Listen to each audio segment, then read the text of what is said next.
Bonjour, je m'appelle Rémi Moirand, je suis psychiatre et je travaille à Lyon au sein d'une équipe mobile qui s'occupe principalement de personnes avec des troubles psychiatriques sévères.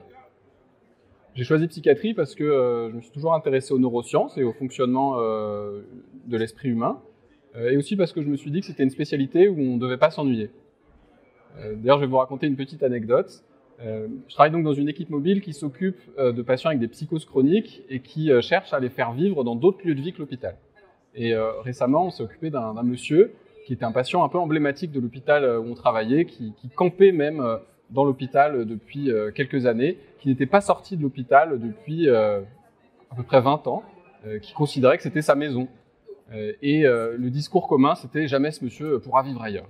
Et un jour, on s'est dit, finalement, pourquoi pas, peut-être qu'il pourrait vivre ailleurs. Et on a essayé de lui trouver un lieu de vie. Alors on a cherché, on a dû faire des adaptations, ça a été compliqué, mais finalement, il a trouvé un foyer un peu sur mesure pour lui.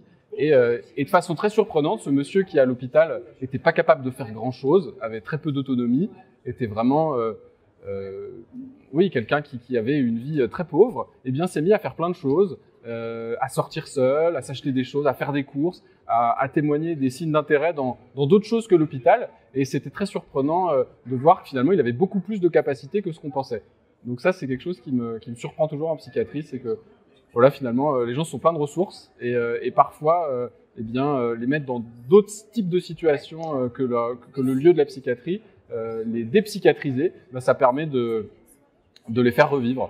Donc voilà, cette petite anecdote que je voulais vous transmettre et qui, moi, personnellement, m'a beaucoup touché.